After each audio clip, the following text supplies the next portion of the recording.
Today's the 17th. Yeah, we're cooking right along here. It's yeah, it's like officially golf season. Hey, although we're supposed to get an inch or two of snow Friday night. So here I say it's golf season and then it's going to snow. So originally it was no accumulation and then they've upgraded it to 18-hour storm, a couple inches. Huh? Hey-o. I don't know. I never know when the last snowstorm is going to be. I think we've had snow in May before. So I don't know.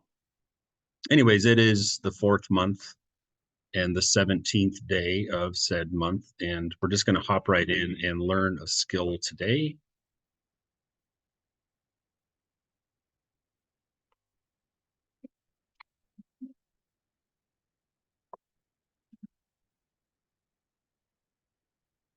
So there are lots of examples of this word binomial.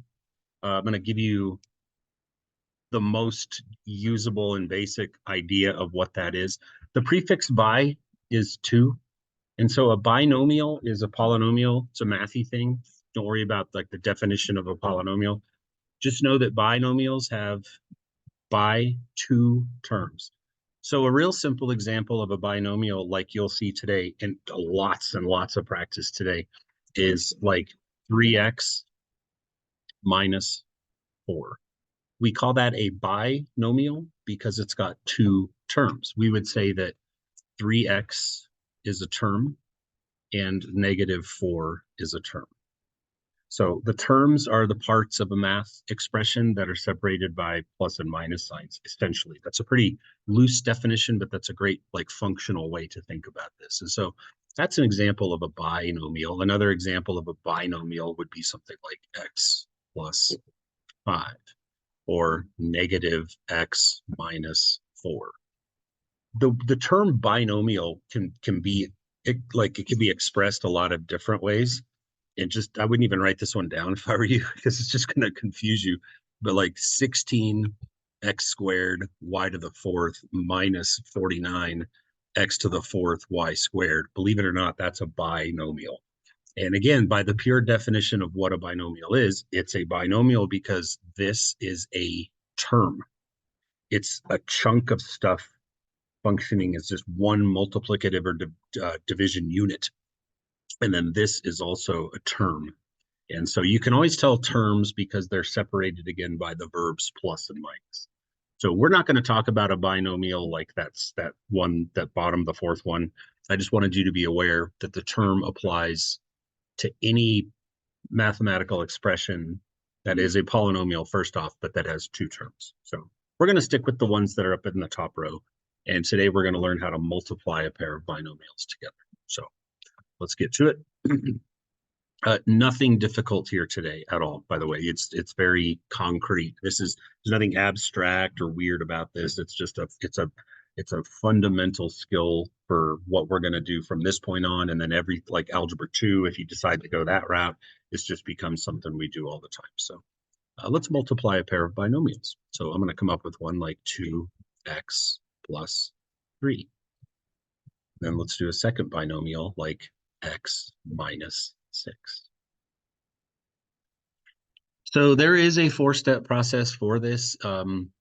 I'm going to go ahead and use the word.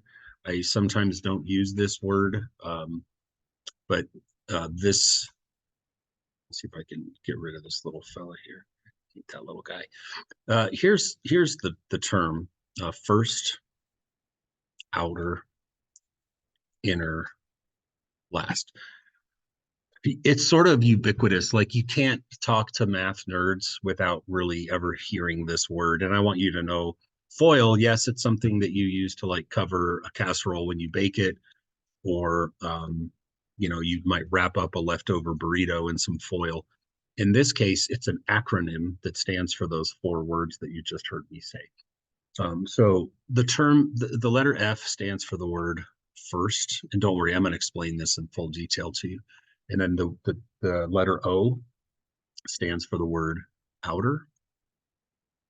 The letter I stands for the word inner. And then the letter L stands for the word last. So if you ever hear someone say, hey, I need you to FOIL that, that is a verb that people use in mathematics to refer to the action of how we multiply two binomials together. Later on, when we start multiplying like trinomials by binomials or tri times tri, stuff like that, the term FOIL becomes useless. This term only works if you have a two-term binomial multiplied by another two-term binomial. Any other type of multiplication combination, the word FOIL means nothing. Okay, so let's go through what this means. So when you multiply a pair of binomials like this, essentially everyone in the first set of parentheses has to multiply by everyone in the second set of parentheses.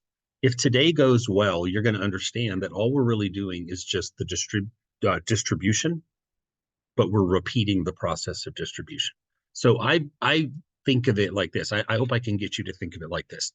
The first person up to bat is 2x. And 2x says, I need to multiply by everybody on the other side, everybody in the other batch. So 2x, his first job is to multiply by x. And that is the combination. I'm going to color code this in this side over here for the notes so that my colors, my little multiplication rainbows match the letters that I'm talking about. So the reason we call that first is because 2x is the first in his pair and x is the first in his pair. Got it? Now let's talk about what is the answer to that multiplication problem. What is 2x times x? It is not. Now, if it were addition, 2x and x, yes, would make 3x's, but we haven't really done this. Bless you. What happens when you multiply x by x? What do you get? X squared. Yes. And so if you stick a number in front of one of the x's, you just have to add that number on, essentially. Not add, but like put it there. So, I mean, really, if you think about it, there's a 1 right here, and I'm going to probably erase this in a second. But if you multiply the numbers in front, 2 times 1 is 2, and then the x's multiply to make x squared. So the answer to this yellow arc or arch is 2x squared. Got it? Now there's 3 more jobs to go. Once you understand this process, you understand that there are 4 total multiplications that have to happen. Now, to stick with the alphabetical order that's over here, I'm going to go with this combination. And we call this outer because if you look at this math problem quite visually, literally as like there's 4 guys walking through a tunnel. So imagine it's like you look down a tunnel and you see 4 guys walking side by side, shoulder to shoulder. And their names are 2x, positive 3, 1x, and negative 6. You would ask yourself, when I'm looking down the tunnel, which 2 guys are on the outside of the tunnel? So that's where the letter O comes from, is for outer. We're talking about the outer edges of the math problem. And so for the purple arch, what is 2x times negative 6? It is negative, first off, and 2 times 6 is 12. And the x in the first guy doesn't have any x's to multiply by, so all we have to put is minus 12. Now, sticking with the tunnel analogy, which I really hope that makes sense because it's the only way I can justify the words outer and inner, is now if we think about those same 4 guys walking down the tunnel and I'm looking at them and their silhouettes as they're coming towards me, which 2 guys are on the inside of the tunnel?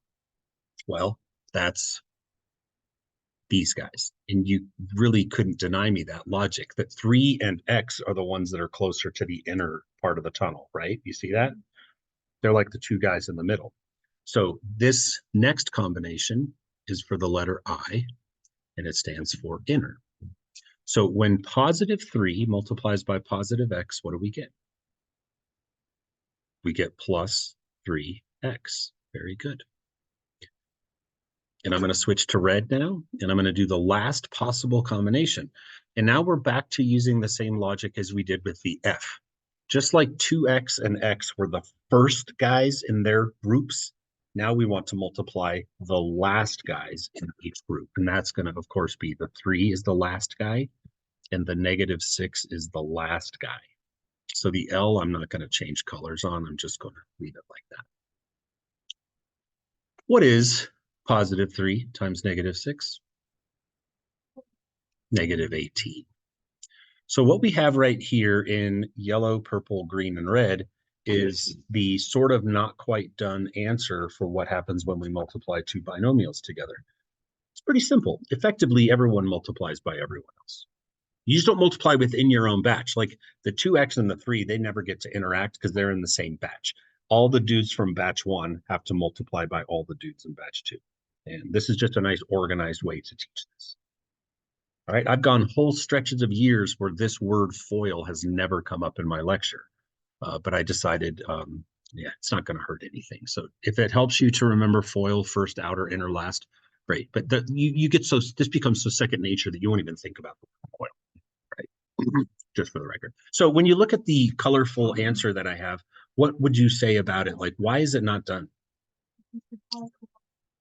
Yeah, we 100% have to combine the x's. And what you're going to find in today's assignment is when you have two binomials multiplied together, if you follow the correct order, this order, I should say, then the two terms in the middle are always going to be like terms. And so because you can't look at the first term and say, but he has an x, his doesn't count because it's not the same. X squareds can't go with x's, but the two guys in the middle can. What's negative 12x plus 3x? Negative 9x. So the answer to this math problem is 2x squared minus 9x minus 18. Done. We're going to do this again, and it's going to not take anywhere near as long. I'm not going to make this as formal of a process, but this is on recording, so you can go back and watch it if you want. It's in your notes, so you can study it. But what we want to do today is start practicing the art of getting quicker. We want each one of these to take 30 seconds tops. All right? Let's go again, round 2. So again, that was the final answer done. Anyone want to write me a binomial? Whatever. Okay, good. How about negative 3x minus 1? Sweet. Great minds think alike. Anyone want to write me a second binomial? I don't care what it is. Bear in mind, we have to multiply these. So if you say something like 56x plus 100, I'm like, okay, but we got to do this. So bear that in mind. I'll take it. 6x plus 10. What we got here is a pair of binomials, and we're going to just follow that 4-step process to multiply it out. So here we go.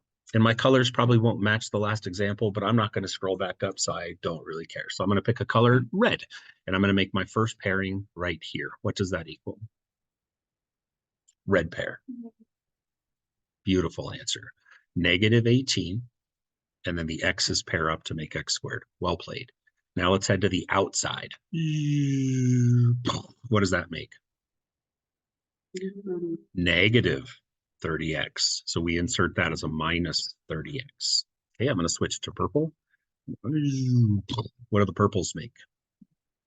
Negative 6x. And then, of course, I'll use green because why not? And that's last guy with last guy. What's that pairing make? Yeah, so you see, we're already like 3 minutes ahead of pace as compared to the last one, right? We're running right through this. Let's put the two in the middle together because that's what we do. The negative 18x squared has no one to go with, and the minus 10 has no one to go with. So I've just kind of put them down, but left a little space in the middle. What's my middle term going to be?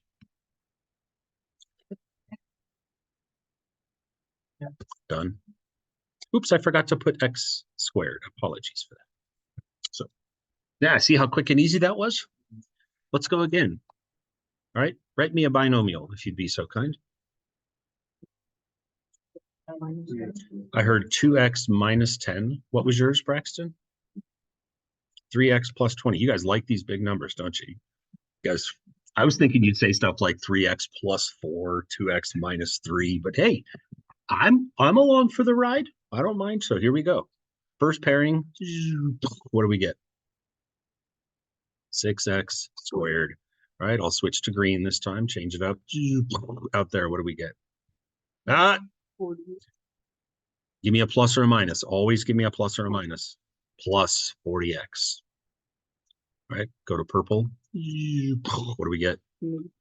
Minus 30x. Okay, if it's a negative and it's in the middle of something, call it a minus. If it's a positive, call it a plus. We want verbs, action words. And then what do we get? Minus 200. So you guys like it, the big numbers. I don't know why you like the big numbers, but okay. What do we get? 6x squared what? Plus 10x minus double hundies. All right, let's go again. It's getting quicker, huh? Someone write me a binomial. God, what is with the big numbers? You guys are a bunch of little masochists. Fine. Okay.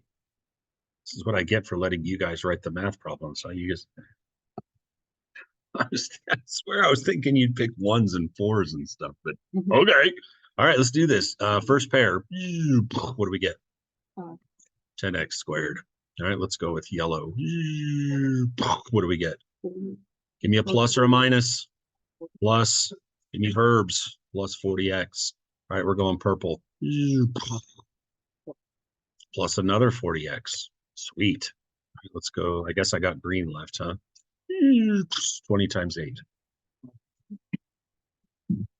Final answer.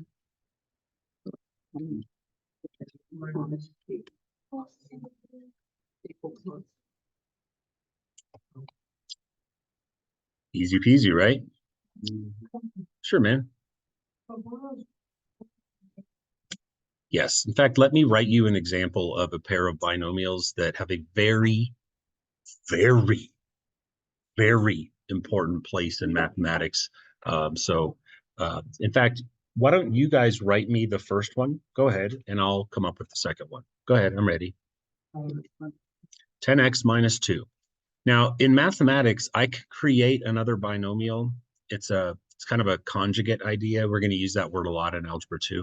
I'm going to write a polynomial that's the same, but the verb in the middle is going to be different. And this is going to directly address Landon's question about what happens if the two in the middle, if one of them's a plus and the other one's a minus, and they're like the same, right? Yeah, exactly what you think is going to happen, bless you, is going to happen. So let's knock this out. Here we go, red guy first. What do we get? 100 x squared. Nice. All right, let's go yellow, way outside. What do we get? Plus. Thank you for the verb. Good job, guys. Thanks for the plus, minus. I need that. Let's go purple in the middle. Right. And this idea, what you're seeing here, will eventually serve a massive role in your mathematical existence. Okay. But let's go ahead and finish this off and go green guy right here. What's this green guy? -4. So again, going back to what Landon said, I hope that I would have thought to ask the same question if I were you, and that is, look at these. What's true? They're going to cancel. They're opposites. They're literally opposites of each other. And we made this happen in the way that we kind of paired up to write the math problem. By forcing that issue, then I made sure that the 20x and the minus 20x had no existence, right? You don't leave x. Like there's nothing. They're gone. So the final answer to this is just 100 x squared minus 4. And it's not going to be today that I talk too much about this, but that thing I'm pointing at with the arrow, it's called the difference of two squares, and it's huge. It's a big thing. So you guys feel like you have any questions about this? The one thing that I would say, and I'm not going to force this issue on you at all, but it would be just awesome if at some point in the next day or so, if you can start doing these in your head, which you might think I'm crazy, but I'm not. So what's always interesting about this is, like, when we start to get quicker and quicker and quicker, everybody knows that this is 3x squared. And everybody knows that this is minus 28. Notice how I've written my answer, though, and I'm going a little bit out of order. I'm doing like flowy or something this time. I'm kind of going out of order, or fleo or something. I don't know what I'm doing, but I'm going out of order because I want your brain to start to understand, how can I be quicker? And people that are good with like mental math and storing things, this will be right up your alley. So here we go. I'm not going to draw arches this time. I'm going to talk to you. And if this doesn't fit your thing, just keep doing it the way we were. But if you do the two on the outside, furthest apart, what do you get? I'm not drawing the arches, so you got to know what I'm saying. So hold that in your brain. Hold it. Store it. Store it on this side. Minus 12x. Put it away. Now, go to the middle. What do you get? Plus 7x. Now, what you do is you take those two things that you stored, the minus 12x and the plus 7x, and you add them, and what do you get? And that is how you can mentally multiply two binomials together. Essentially, you create the front and the back, leave a little room in the middle, and then pair off the inner and outer terms. Let's try that again. All right, let's go 2x plus 5 times x minus 3. Good. I love the start. Thank you. So we got a 2x squared to lead the way. And what's going to be at the very back?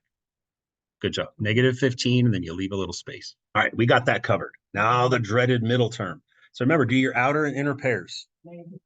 Negative 6 is the outer. Plus 5 is the inner. What's negative 6 plus 5? Negative 1x. Boom. See how quick we can be? So I'm going to leave it up to you as to how quick you want to be. If that whole thing, the last two problems made you go, wow, I thought I knew what I was doing. Stop. It's okay. You're just not ready for that. Just keep showing all 4 steps. You'll be fine. So any questions about that? I have an assignment. It's on Delta Math. We haven't done that in a while, but there's 40 of these. If each one takes 30 seconds, come on, math people. How long does a 40-question assignment take if you can do 30 seconds per problem? 20 minutes, which means you should theoretically be done with this 5 minutes before class is over today. Got it? If it take a little longer than 30 seconds, not a crime.